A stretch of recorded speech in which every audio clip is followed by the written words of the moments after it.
Hi, everybody. Welcome back to our third edition of Basic Training Family Edition.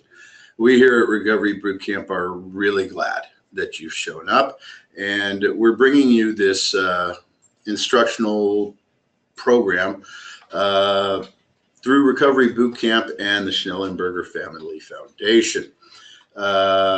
Before we start, I'd like to introduce my colleague and executive producer, Dave, who has some announcements, as usual. Please welcome Dave. Clap. Well, I can't see you, so yeah. Hey, everybody. Thanks for the intro, Mark. Glad that you're all back. Really excited for another webinar with the rabbi. But just a couple technical things, some background information. After last week's session, we got a lot of feedback from people saying that they were so interested in what Rabbi Mark was saying that they didn't want to try and download the handouts and print them out while the webinar was going on. So what we did, if you look in the chat box, you're going to see some information that I posted. The first is a link to our website. And on that link, you're going to find all the past webinars that Mark has done over the last few weeks. And there's also a link on there for all the handouts. So if you're missing any of the handouts and you don't want to download them right now, that's okay. You can just click on that link at any time and download them at your leisure. The second piece of information I posted up there is our Director of Admissions phone number. His name is Nicholas Johnson. He's a really nice guy. He's really helpful. And I know that while we're doing this webinar for you guys to just really give some education and some information about addiction and a family member's role, it may be that some of your loved ones are in need of treatment. So if that's the case and you need someone to talk to or some guidance, or you're interested in sending your loved one to us, Nick is the guy to talk to. So I put his information there just in case you guys were wondering about it. I did get a few questions, so I figured I'd best just post it early and have it there for you guys. The last piece of information I wanted to address is our poll questions. As I'm sure you guys know, throughout the webinar, every once in a while I'm going to post a poll question. We post those because they really help Rabbi Mark sort of steer the conversation based on your answers. And I felt like I was leaving the polls up a little bit too long. So we've got brand new poll questions for this evening. They're pretty simple this week. They're all yes or no responses. So when you guys answer, the quicker you answer, the quicker I can close the poll. So we have about 30 seconds for the polls tonight. So I'm going to hit the polls, and they'll be there for about 30 seconds. And then I'm going to close them so Rabbi Mark can talk about them. And I think that's all I got. Are you good? I'm good. All right, thank you guys. Enjoy the webinar. All right, let me see if I can get this squared away. Yes, awesome. Dave bought me a clicker. I'm very happy about it. So before we start, I just want to say a couple things. The first one is the information that I'm giving you is the information that we here at Recovery Bootcamp not only give to the clients, but also to their family members that attend the family weekend. And really the reason that we do is because it's very hard in this kind of system of stigma for people to break through the opinions of others, which are commonplace, to find the truth, to start from a place of healing, a place based on facts and data. And I commend all of you immensely for being willing to go through this process. It's not easy. I know for a fact, or I'm assuming, that when I give you information, it piques more questions in you that are driven by your own pain and suffering from having members that are addicted or whatever process that you happen to be in. And I want to wholeheartedly commend you for doing this. And this is what we do at Recovery Bootcamp. We give the same information both to the clients, the family members, and everyone else, because we believe, as a really basic reality, that without the correct factual data to start from, everything that you do to compensate for this problem tends to be flailing. There's no direction. And on top of that, it's very difficult to gauge your own results. And so we really believe in being informed correctly with the factual data so that you can actually make informed decisions You can look at your own decisions as they occur. You can recognize what you're already doing reactively, and you can intellectually and conscientiously change that modality to heal yourself along with your family member. And in the vein of that type of struggle, like I said, I know that some of you suffer and are in pain because of the experience and exposure to someone that is also suffering and struggling. And I'd like to share with you two simple sentences that were written, I believe it was 1950, somewhere around there, right before the end of Dr. Bob Smith's life. And Dr. Bob was one of the co-founders of Alcoholics Anonymous. And he said, "I used to commiserate with all those who suffered. Now, I only commiserate for those who suffer in ignorance, for those who do not recognize the purpose and ultimate utility of pain." And I think what he was saying is that the pain is the key or the seed or the kernel that allows us to grow and have a transcendent experience. So last week we ended on slide 28, I believe. So we're going to back up and give a quick review before we get into the slides. What we covered last week was we talked at length about the medical model, which is the biopsychosocial model. At the initial diagnostic model, its history with Dr. Jelinek, its acceptance by the American Medical Association, and the change in perception of the medical community of the disease of alcoholism and addiction. We then compared that with the community disease model, which is a more modern model, which is used by places like the CDC to vector outbreaks, and it's also a strong diagnosable model. These two models, however, fell short vis-a-vis treatment because they really operated on the Western premise of cure as opposed to what might be considered the Eastern premise of healing. And that brings us to the recovery model, right? And what I'm going to tell you about the recovery model. Okay, so I was a pulpit rabbi. So I remember when I was in seminary that I had a homiletics professor. And he said the way to get the congregants to listen and to remember what you're about to say is to do it this way.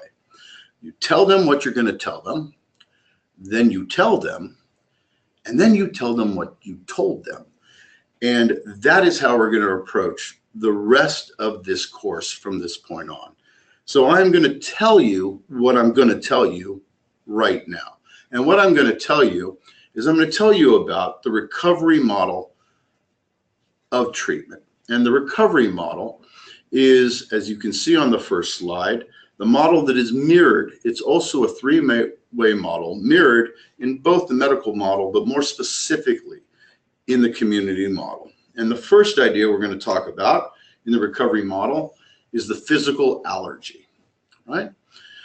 We're going to go into depth about what that is, what allergies are, how the body reacts, what are the reactions from that allergy, et cetera, et cetera. And then we're going to talk about the mental obsession, which is a psychological component, how circular thoughts occur, how we break them, how they operate, things of that nature. And then we're going to move on to the third part of this model, which is the spirituality. We're going to discuss at length the difference between religious ideology and spiritual ideology, how we differentiate those things for ourselves. We can look at it in a clinical fashion as well as a theological fashion. And what we're going to talk about is this being the key reality.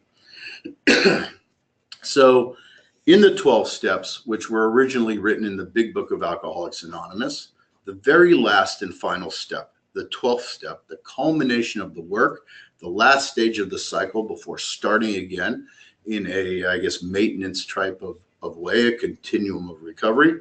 It says simply at the beginning of the step, having had a spiritual awakening as the result of these steps. However, even if you go to a room of 12-step work, you will find that it is read incorrectly probably 80 to 90% of the time. And the way it's read usually is having had a spiritual awakening as a result of these steps. And it is not, in fact, a result. It is the result. And even though it's a small difference, it is significant in the idea that what it creates is a promise of the process of the 12 steps. this modality of therapy, which has its own standalone cognitive basis. And it promises one thing: not that you'll get a job, not that you'll have a girlfriend, not that you'll get a car. No, it promises a singularity, that you will have a spiritual awakening. And if I do something in the hopes of receiving one single reward, then doesn't it imply that that is also my goal? So the reason that spiritual malady is included in the way we address it spiritually is because it is inherently at the basis of this entire premise. And we're going to talk about that in length. Let's move on to the next slide. So the next slide gives us an idea of the disease concept of alcoholism. And we went over this at the end of last week, where we see that there's a physical process, an inability for the body to process alcohol. In this particular slide, works the same way with opioids. And what happens is that we have this sticking point, right? And the brain believes or decides that in order to flush past this sticking point in the metabolic process, it needs to add more. And it creates a drive. And that's the physical allergy which produces this phenomenon of craving. Now, before I get a lot of questions, which I had about specific drugs, let me say that although I'm using the alcohol model, which does reflect exactly the opiate model, understand that the same type of process, although in slightly different neurological ways, happens for every physically dependent ability drug, every drug that is addictive. What occurs is there is some process malfunction that doesn't allow the drug to cycle fully through and titrate as quickly, creating this desire for more. It is actually a physical craving, not a mental addiction. Then we talked about how they go on sprees and binges and how it revolves into an idea of self-pity and existential pain and feeling irritable and feeling disconnected. These are all the spiritual malady problems. And then it comes back to the solution, which is to drink again, to forget about it. And the entire cycle starts all over. Can't quit, can't drink enough, can't not drink enough. All right? Back-to-back polls coming up. Back-to-back polls coming up. Oh, where's my poll sheet? Uh-oh. There's my poll sheet. First poll. Do you particularly have any allergies?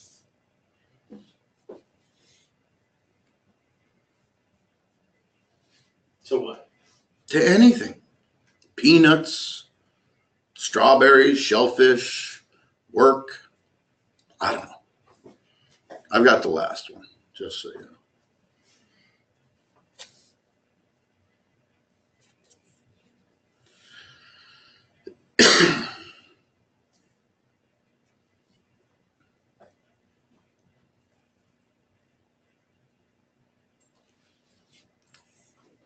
And the numbers are in.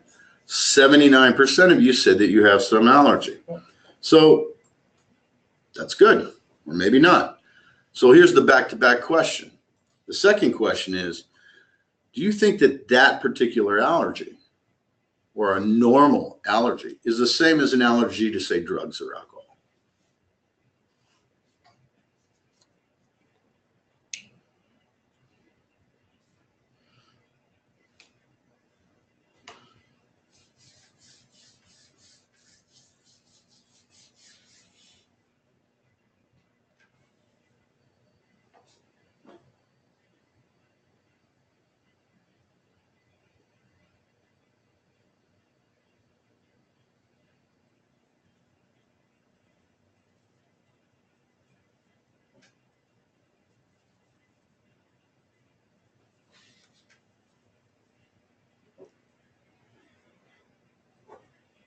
Stop the bidding.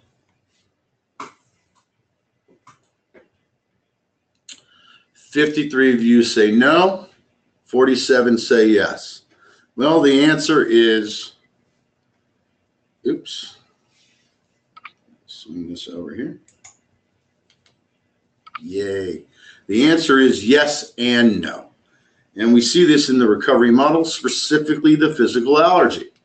What we just covered, the way that my metabolism does not inherently break down alcohol occurs because of the process in which it attacks the ETOH, the ethanol, the C2H5OH. I go through 2 stages, and I end up in acetone.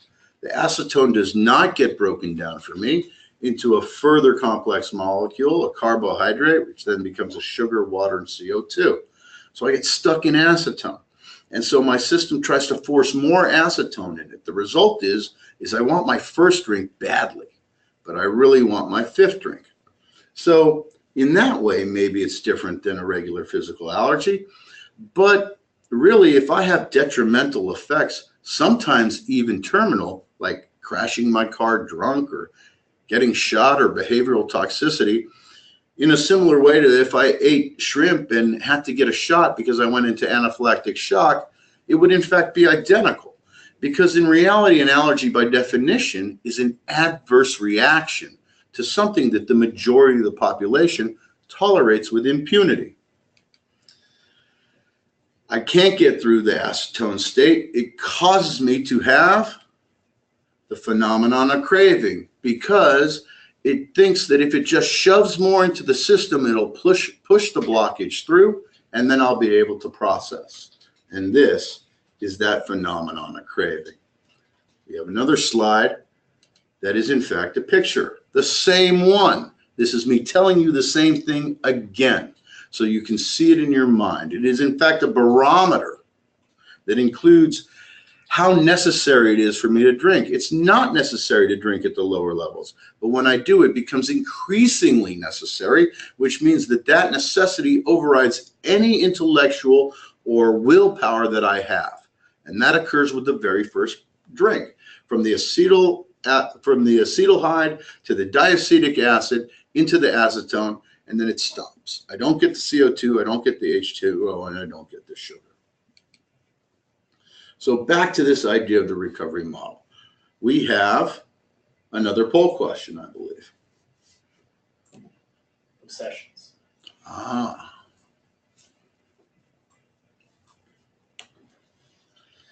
Are you obsessed with any activities, hobbies, sports, playing them, watching them, shopping, fishing, anything?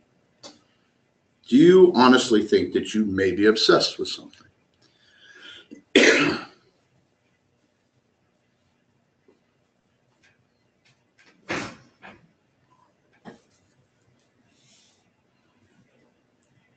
Golf. That's a big one.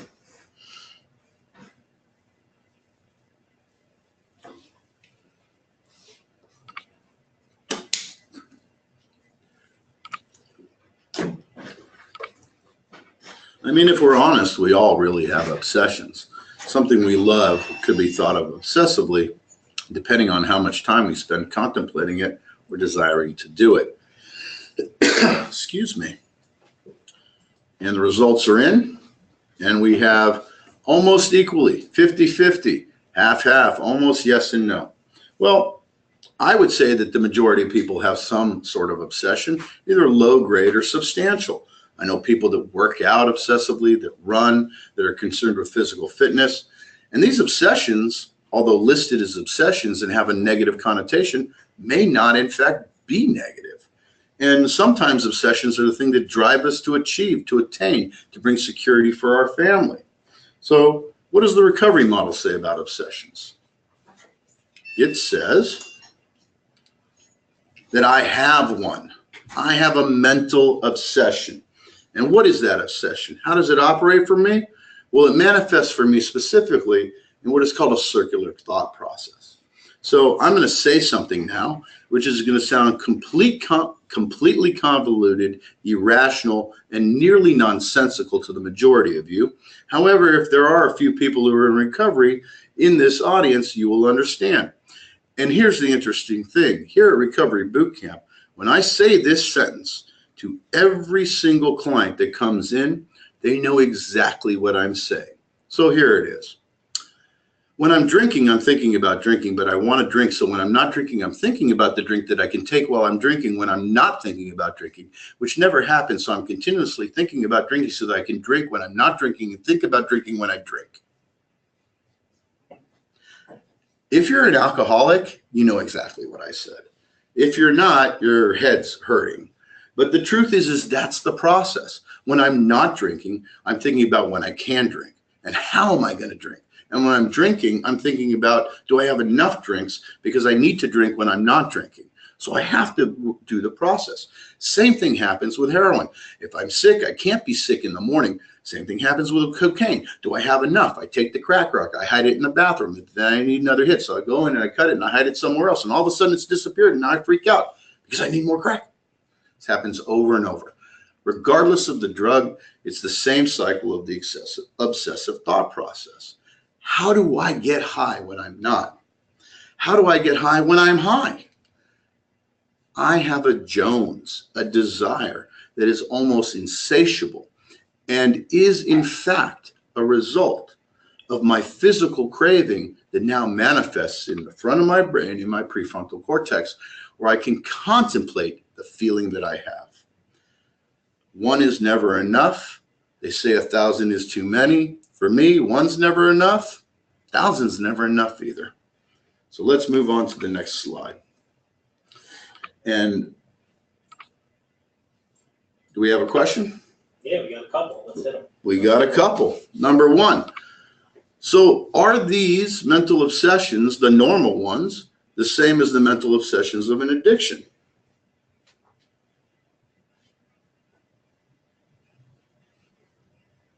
It's a good question. Think about it.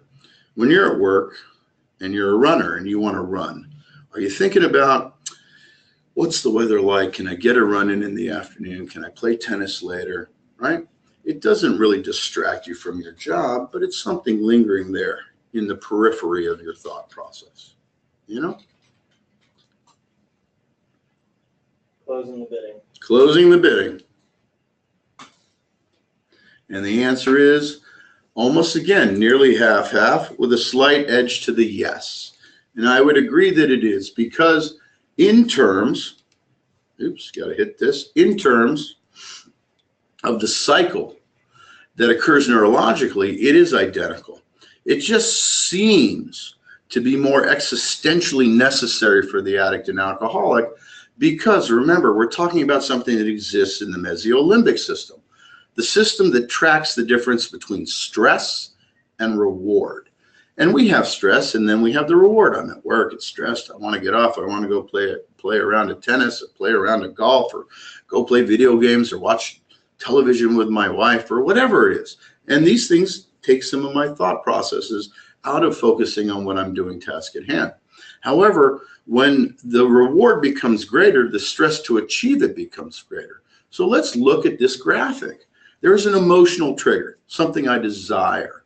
That trigger creates a craving, a continuous thought process, maybe in something that's not a negative obsession, small in circular nature, but in something that's an intense negative circular obsession, bigger circles.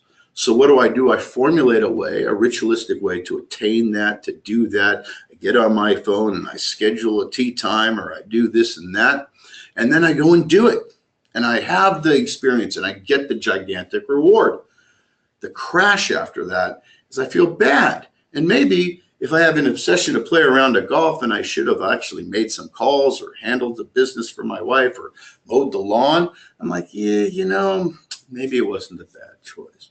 But when it's about me stealing money to feed my addiction from my parents or going to a thing, I start to become overwhelmed by this guilt. That guilt itself reestablishes the trigger, the desire, because I know that that's the place that I can hide. And I'm stuck in this pentagon of nonsense over and over and over. We have another question. Do you obsess about your loved one's addiction? Do you find that you spend an undue amount of time thinking about their safety, worrying about them, what's going to happen, to the point where it kind of infects your thinking during the day, where it throws you off track, where you'll just catch that thought? Because that is a more advanced stage of the same type of mild obsession as it grows. So in essence, it could be considered that what you're doing is actually becoming addictive in your obsessive thought process, even though it's a desire for a good or positive outcome. What's your results? Yes, 72%. Okay, and this is an important result base, because if I spend that much time thinking about that obsession, oh, how do I put this? I'll tell you the way my sponsor told it to me. He basically told me that for the first few years of my sobriety, I am not allowed to go upstairs without adult supervision. And he was right, because left to my own devices and the myriad of people that live in my head that tend to give me pretty bad advice, when I start to cycle in an obsessive thought, I get a lot of information that's negative. And if we really look at the obsession, I have this physical drive and this mental obsession. And holistically, what is that? That is my being. That is my spiritual existential pain and malady. And that brings us to the next slide, the spiritual malady. So when I think about this kind of problem, I have this deep physical urge. I have this deep mental urge, and it dominates my waking moments and a lot of times my sleeping moments. And what it does is it robs me of the ability to feel alive or feel that I'm contributing or fulfilled.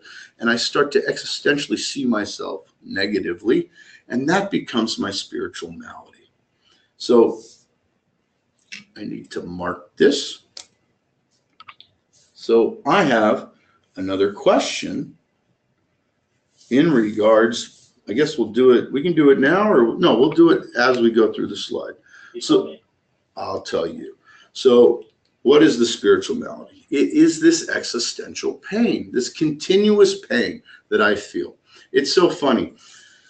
I tell people this all the time. I talk to the clients here at RBC. We talk about this all the time, and it's so funny. I ask these random questions, and it seems like it's always unanimous in the answers. I ask them, I say, when you were a kid, 7, 8 years old, and you were playing with your 3 or 4 friends, and you were over somebody's house and you're playing, and let's say you had to go home early because you ate dinner a little early, and you walked out of that house, and you left your 3 friends playing. I tell them, my reality, even at 7, was when I left that house, my first thought was, damn, now they're breaking out the Evel Knievel bike and pulling all the good toys out, and they were just waiting for me to leave to play with the good stuff. And the only reason they really played with me is because my mom called their mom and made them play with me. Like, what normal kid? It's like an exacerbated form of, what's that? FOMO, fear of missing out. Only we have it so deeply. Because if you remember when we were talking about genetic predisposition in the community model and those allele markers, and I said one of them is the oxytocin model, that really consistently for most addicts and alcoholics, they have this overwhelming glut of oxytocin. And that's that feeling things more intensely. Combine that with a fairly good imagination, and I'm not trusted upstairs without somebody to direct me on what to do. Here's the thing about existential pain. For the addict, for humans in general, but specifically for the addict because of the intensity of it, whether it is real or imagined does not make a difference because I feel it the same way. Trauma. What we know now in terms of psychology as well as recovery and neuropathology is that trauma is a legitimate thing. Only recently in the last 10 years has the American government been willing to give golden tickets to vets who suffer from post-traumatic stress disorder. They fought against it for years, yet it was a known thing. I remember when I was a child and I went to synagogue with my dad, and there was a custodian there, and he was a little off. I kept asking my dad, what's wrong with him?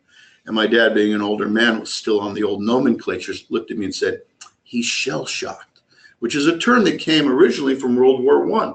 Shell-shocked, combat fatigue in World War II, post-traumatic or trauma stress, trauma-based fatigue in Vietnam, and into what we now know as post-traumatic stress disorder, which has deep neurological veracity.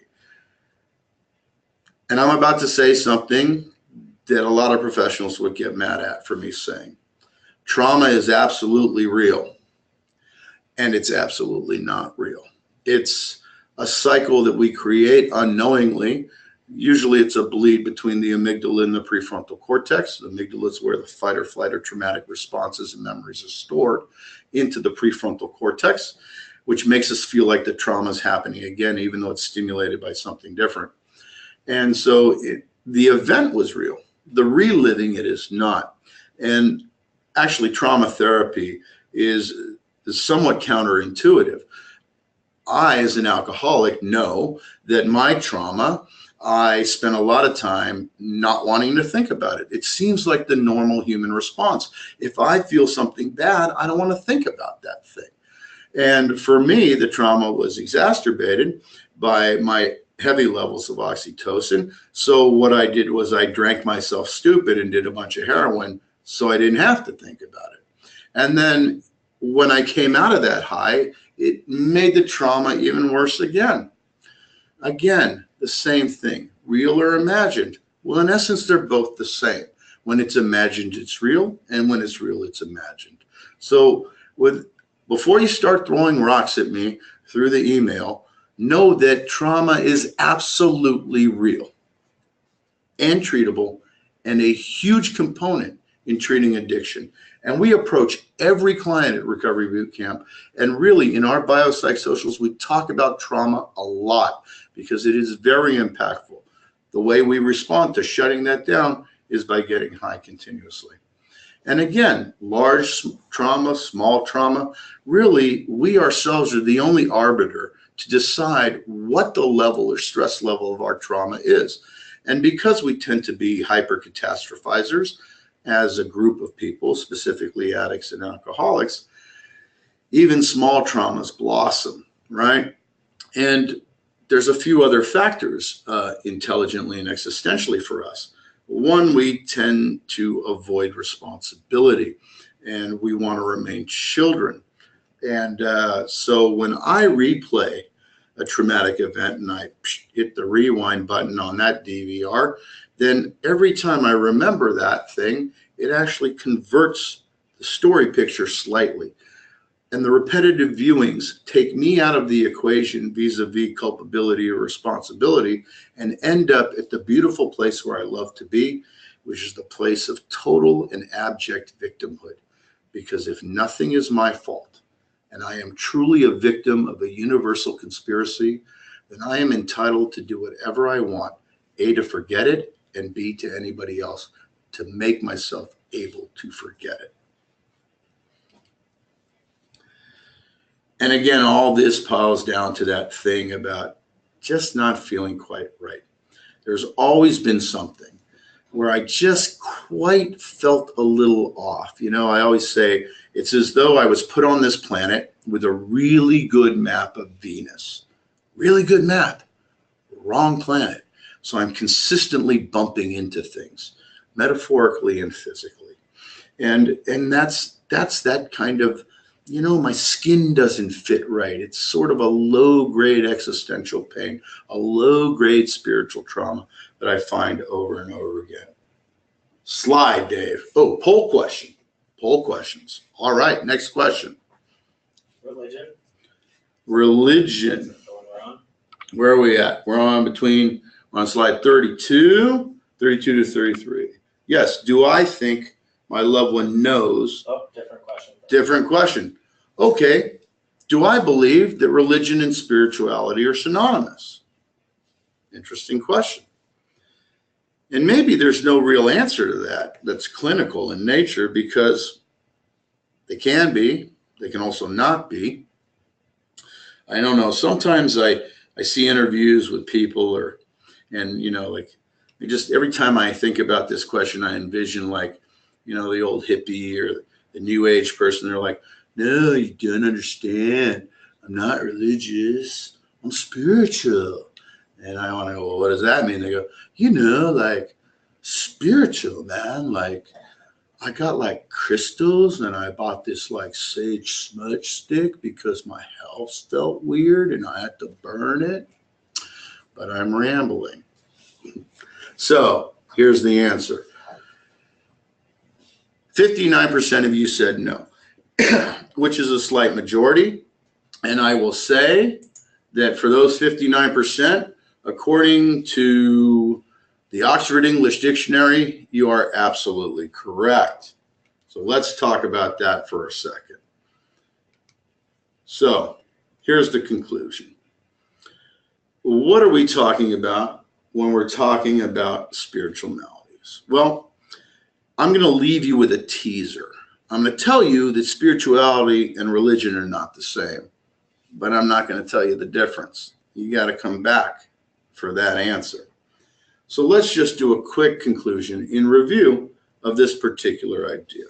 So in the book of Alcoholics Anonymous, there's a line, but before we get to that, we as treatment professionals freely diagnose people as addicts and alcoholics all the time. It's kind of our job. However, in 12-step recovery, in this pathology, which is a standalone cognitive model, standalone therapeutic behavioral change model, chair dropped, sorry. We do not diagnose. In fact, the book says we do not like to pronounce anyone as alcoholic, but you can quickly diagnose yourself, which is great and problematic simultaneously.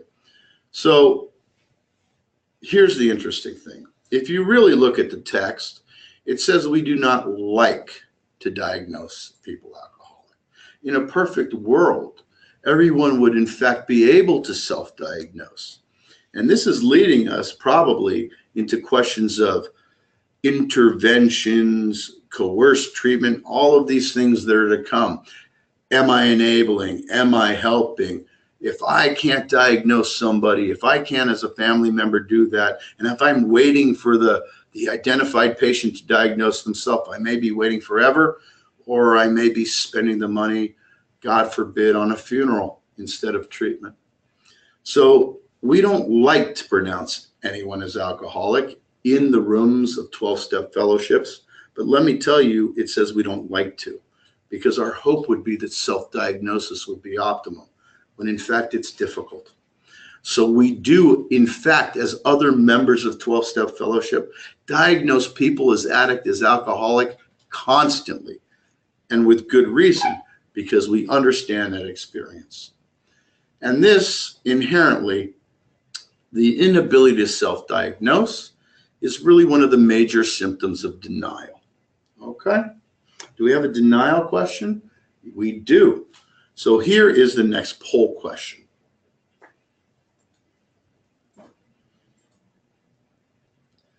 Am I or my loved one in denial?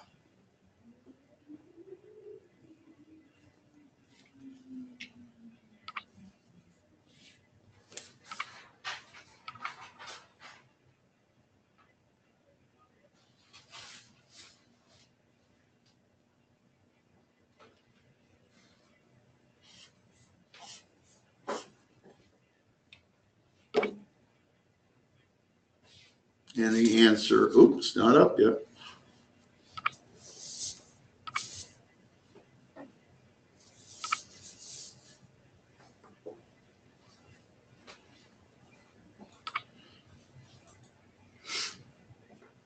$52.48, about half.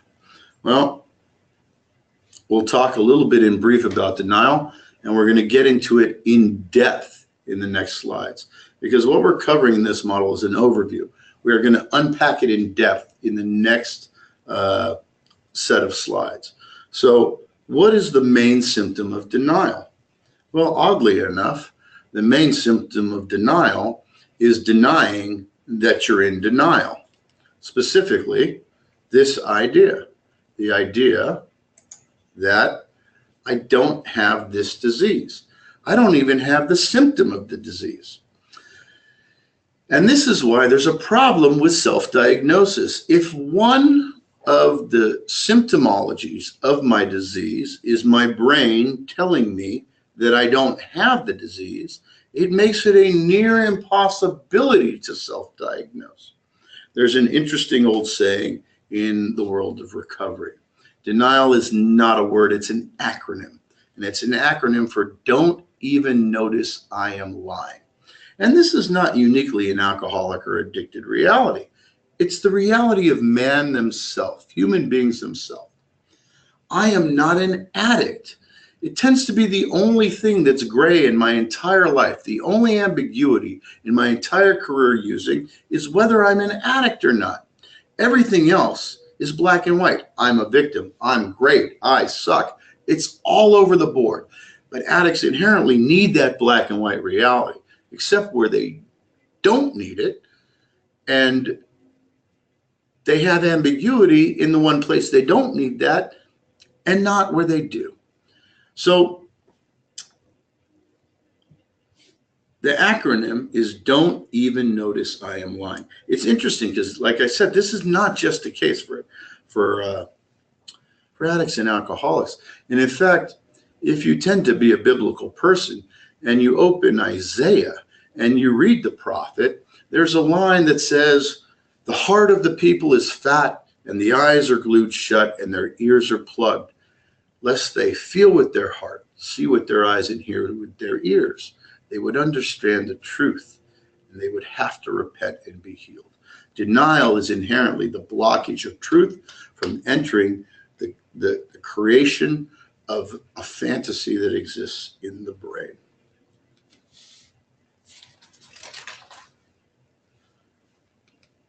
The last part of the conclusion, a quick review. So here's the question. So we're on question 9 now, I believe. Dave, you want to put the poll question up? Excuse me. About the brain. Yes.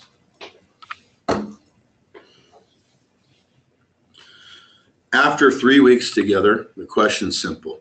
Do I now believe that addiction is in fact a brain disease, where I might not have before?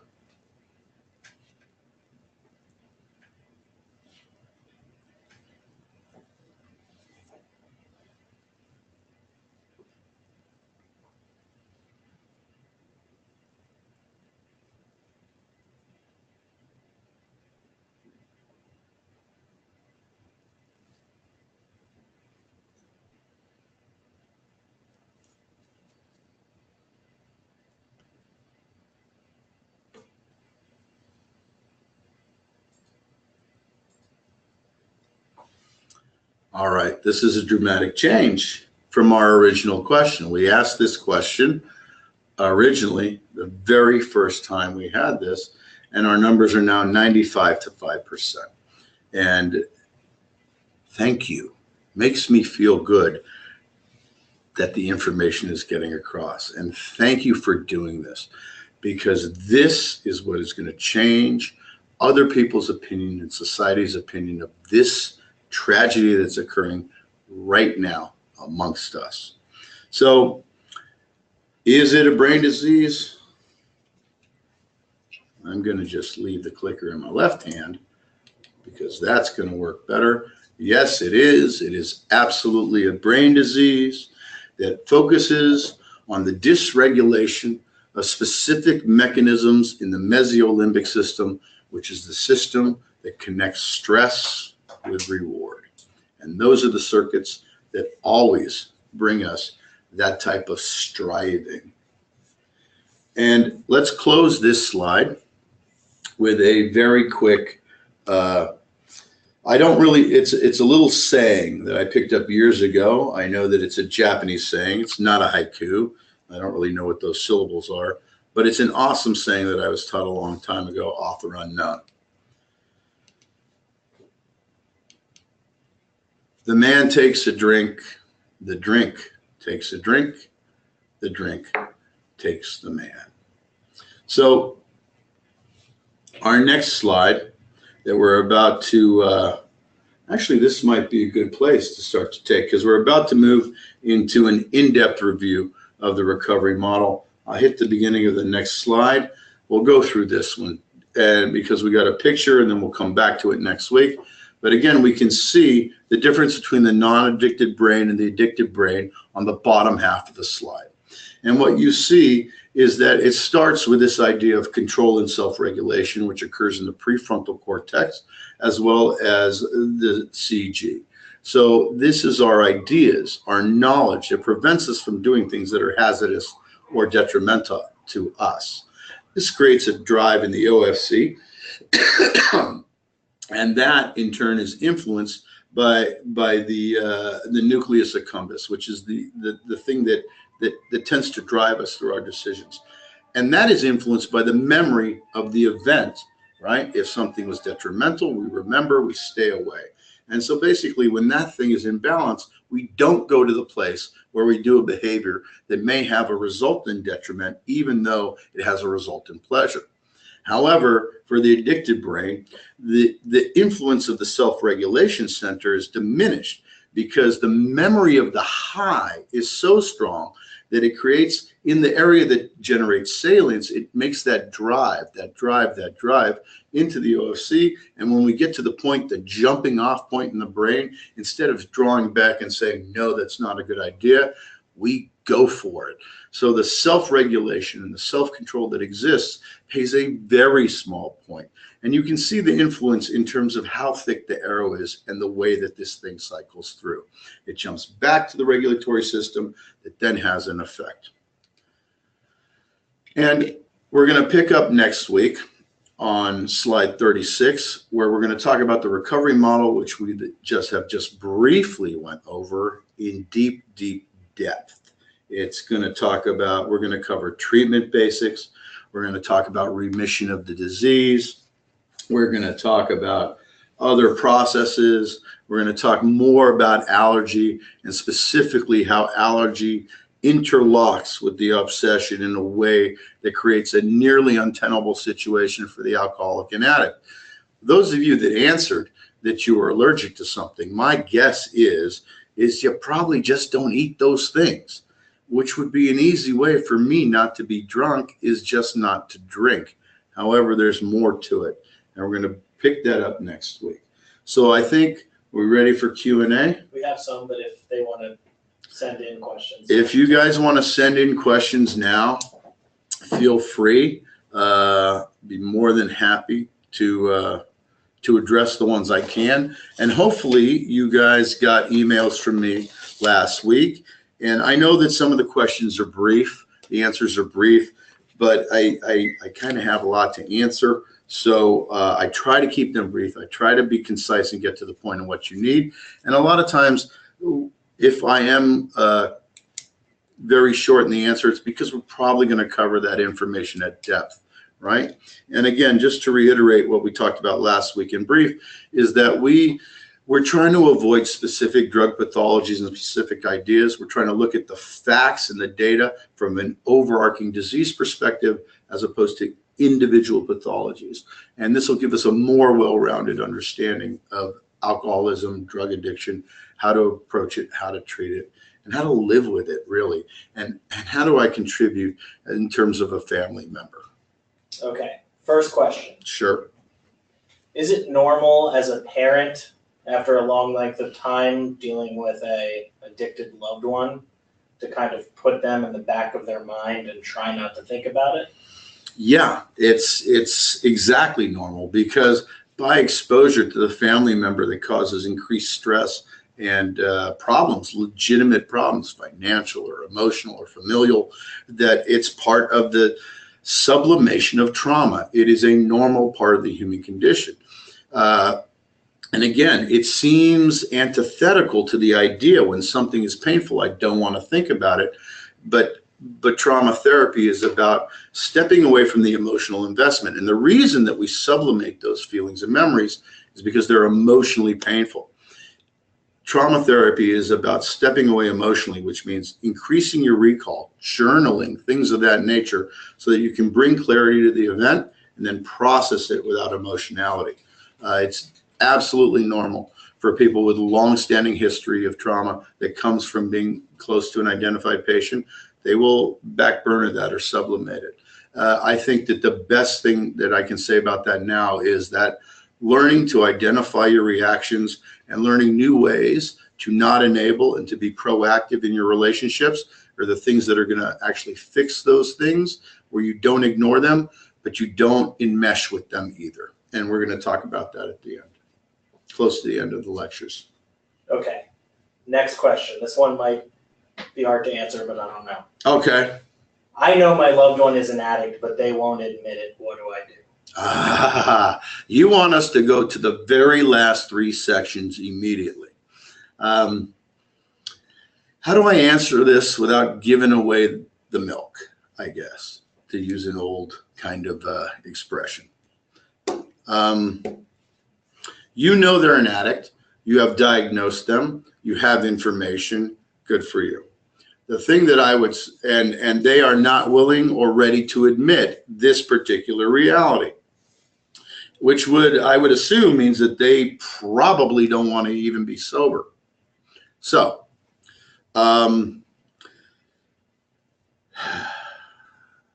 without getting into detail, because it's also situationally specific, depending on the dynamic of the family, what's going on, finances, all this.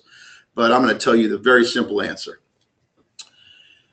Go to an Al-Anon meeting, get a sponsor, work the steps. The highest efficacy of helping a family member get well is when you get well, because you now no longer co-sign their nonsense, own their disease and take it on as your own, but you're actually working at your own mental health. So I'm a little bit of a weird man, and I like to watch strange things in the middle of the night. And one of my all-time favorite evangelical preachers comes on at 3 o'clock in the morning on Trinity Broadcast Network, and his name is Creflo A. Dollar. And I like Creflo because I've been sober long enough and been around 12-step long enough that I hear certain keywords like a search engine, and I pretty much have a good idea that this guy might be sober. And he said an amazing thing in one of his little lectures. He says, you cannot change your friends and family. But if you change yourself for the better, and you are steadfast in that change, then they will change if they want to remain your friends and family. That's what I got for you.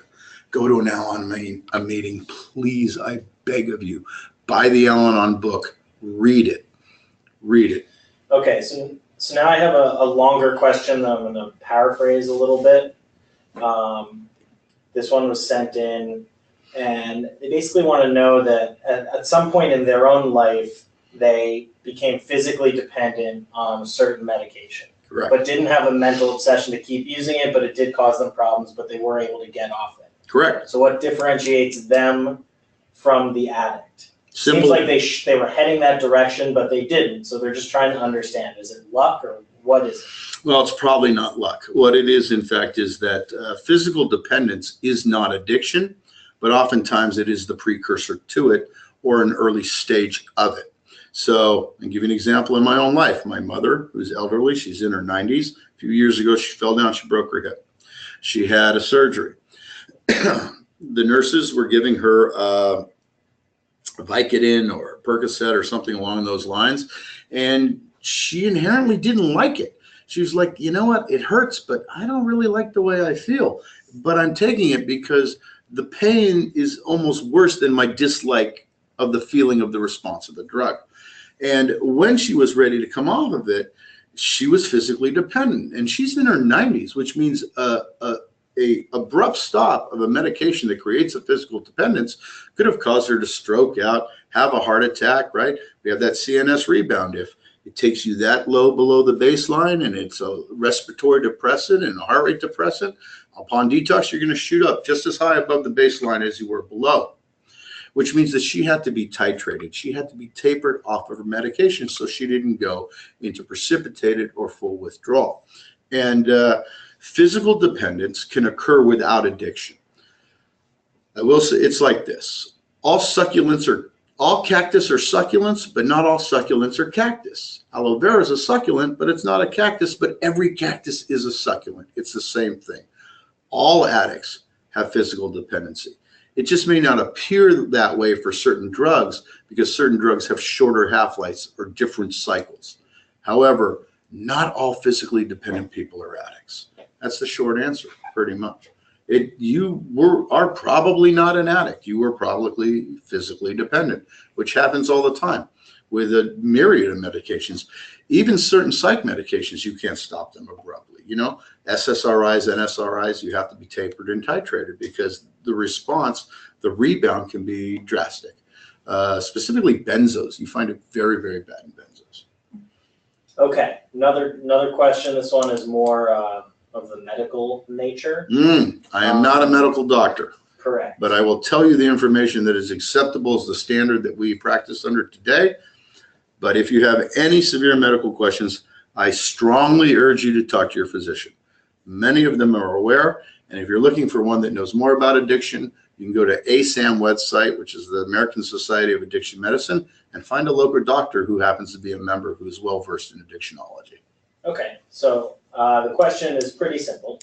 Is there genetic proof that there's like a genetic predisposition to alcoholism? And if so, is there any way that a parent or a prospective parent could be tested to find out if their child will carry this disorder? Okay, well, all right, so there is a way to be tested to see if you contain the genetic predisposition.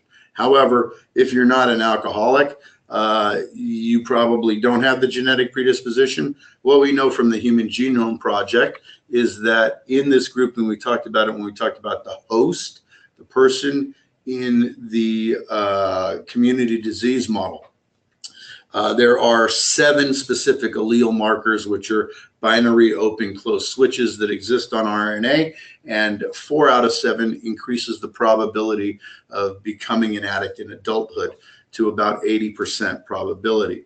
About 15% of the world's population has at least 4 out of 7. I had my genes done, and somehow I won the alcoholic trifecta, which means I hit 7 out of 7. Thank you, biological parents.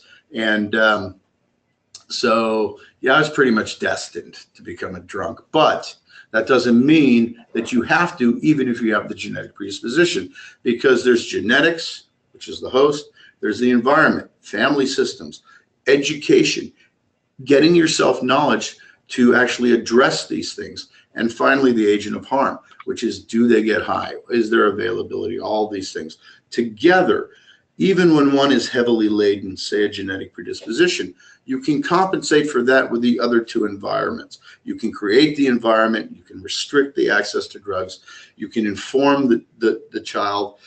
And I don't think there's a way to know if your child will have it, because the probabilities change because of recessive gening. Now, I'm not sure, but I believe that if the woman has it, it's a higher probability because there's the chromosomes are higher from the mother than they are from the father, but that's not necessarily always true. There's a bit of a crapshoot. One of the problems is 15% of the world has this genetic predisposition, yet only 10% becomes addicts. And those people all have the genetic predisposition, which means that 1/3 of the population that is predisposed to becoming active addicts and alcoholics dodge that bullet.